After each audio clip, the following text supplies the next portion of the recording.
ब्रह्मा जी ने ऐसा क्यों किया था?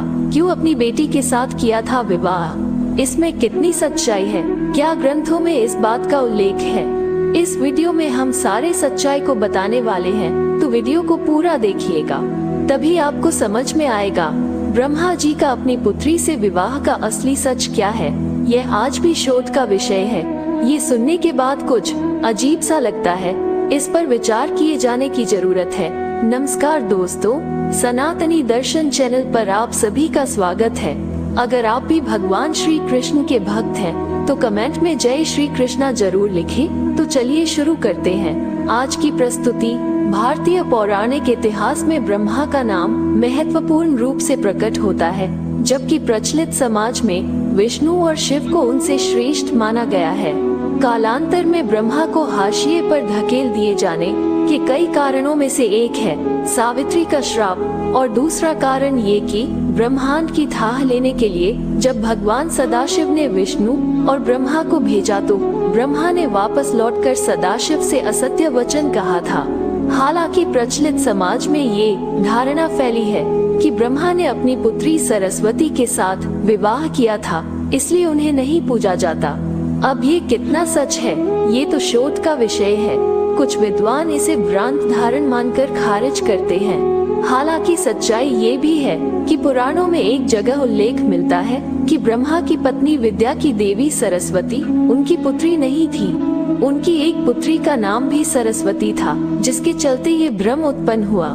पौराणिक मान्यता अनुसार ब्रह्मा की पुत्री सरस्वती का विवाह भगवान विष्णु से हुआ था, जबकि ब्रह्मा की पत्नी सरस्वती अपार विद्या की देवी थी, जिनकी माता का नाम महालक्ष्मी था और जिनके भाई का नाम विष्णु था। विष्णु ने जिस लक्ष्मी नाम की देवी से विवाह किया था, वे भृगु ऋषि की पुत्री थी। माना जाता है कि ब्रह्मा जी की 5 पत्नियां थीं, सावित्री, गायत्री, श्रद्धा, मेधा और सरस्वती। इसमें सावित्री और सरस्वती का उल्लेख अधिकतर जगहों पर मिलता है। ये भी मान्यता है कि पुष्कर में यज्ञ के दौरान सावित्री के अनुपस्थित होने की स्थिति में ब्रह्मा ने वेदों की ज्ञाता विद्वान स्त्री गायत्री से विवाह कर यज्ञ संपन्न किया था। इससे सावित्री ने रुष्ट होकर ब्रह्मा को जगत में नहीं पूजे जाने का श्राप दे दिया था। इतिहासकार के जानकार मानते हैं कि गायत्री माता एक गुर्जर महिला थी। कहते हैं कि ब्रह्मा जी को बदनाम करने के लिए या अनजाने में इन 4 श्लोकों का गलत अर्थ मध्यकाल से ही निकाला जाता रहा है। वाचा दुहित तन्वी स्वयं भूर्ति मन अकामा चकमेक शत सकम इति न श्रुतम श्रीमद्भागवत प्रजाप्तिवे स्वा दुहितर्मभ्यधावत दिव्मित्यन्य आहुरुष स्मितन्ये तान ऋष्यो भूत्वा रोहित भूतामभ्ययित तम देवा अपश्यन् अकृत वै प्रजापतिः करोति इति ते तमच्छ यन्मरिष्यति तेषा या घोरतमस्तन वास्ता। अथर्ववेद का श्लोक सभा च मा समितिश्चावता प्रजापत दुहित संविधाने येना संगच्छा उपमा स शिक्षात् चारु वदानि पितर संतेषु। ऋग्वेद का श्लोक पिता यस्त्वा दुहितर्मधिष्कैन् क्षम्या रेतः संजग्मानो निषिञ्चन् स्वात्योजनयन् ब्रह्म देवा वास्तोष्पतिन् व्रतपान निरक्ष। यहाँ ये जानना जरूरी है कि वैदिक काल में राजा को प्रजापति कहा जाता था। सभा और समिति को प्रजापति की दुहिता यानी बेटियों जैसा माना जाता था। ब्रह्मा को प्रजापति भी कहा जाता है, इस कारण ब्रह्म की स्थिति उत्पन्न हुई।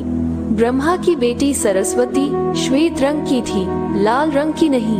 पुराणों में सरस्वती के बारे में भिन्न भिन्न मत मिलते हैं। एक मान्यता अनुसार ब्रह्मा ने उन्हें अपने मुख से प्रकट किया था।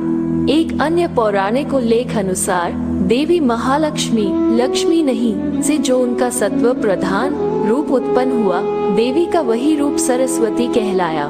देवी सरस्वती का वर्ण श्वेत है। सरस्वती देवी को शारदा, शत्रुपा, वाणी, वाग्देवी, वागेश्वरी और भारती भी कहा जाता है। संगीत की उत्पत्ति करने के कारण वो संगीत की देवी भी हैं। वसंत पंचमी के दिन को इनके जन्मोत्सव के रूप में भी मनाते हैं। श्री भागवत्यानंद गुरुजी के अनुसार सरस्वती का शब्द का प्रयोग उसके लिए आया है जो ज्ञान की अधिष्ठात्री हो, विद्या की अधिष्ठात्री हो और साकार रूप में विद्यमान हो। उस ऊर्जा शक्ति के लिए सरस्वती शब्द का प्रयोग किया गया है।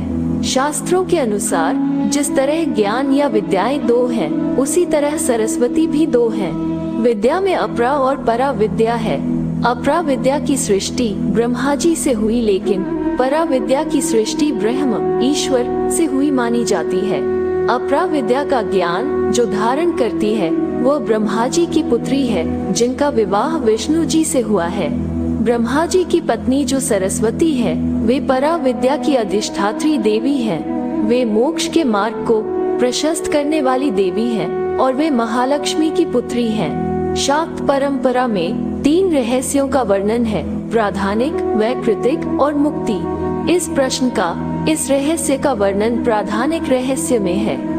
इस रहस्य के अनुसार महालक्ष्मी के द्वारा विष्णु और सरस्वती की उत्पत्ति हुई, अर्थात विष्णु और सरस्वती बहन और भाई हैं। इन सरस्वती का विवाह ब्रह्मा जी से और ब्रह्मा जी की जो पुत्री है उनका विवाह विष्णु जी से हुआ है। मध्य और अंग्रेज काल में पुराणों के साथ बहुत छेड़छाड़ की गई है। हिंदू धर्म के 2 ग्रंथों सरस्वती पुराण और मत्स्य पुराण में सृष्टि के रचयिता ब्रह्मा का सरस्वती से विवाह करने का प्रसंग है, जिसके फलस्वरूप इस धरती के प्रथम मानव मनु का जन्म हुआ। लेकिन पुराणों की व्याख्या करने वाले सरस्वती के जन्म की कथा को उस सरस्वती से जोड़ देते हैं जो ब्रह्मा की पत्नी है, जिसके चलते सब कुछ गड्ढ-मड्ढ हो चला है। हालांकि इस पर शोध कर इस भ्रम को स्पष्ट किए जाने की आज ज्यादा जरूरत है। यह वीडियो किसी भी तरह का दावा नहीं करता है। तो दोस्तों, आज के लिए बस इतना ही। उम्मीद करते हैं हमारे द्वारा दी गई जानकारी आपको पसंद आई होगी। तो मित्रों, अगर यह वीडियो आपको पसंद आई हो तो लाइक और शेयर जरूर कीजिएगा। अगर आपने हमारे चैनल को सब्सक्राइब नहीं किया है तो जरूर करें और वीडियो को देखने के लिए आपका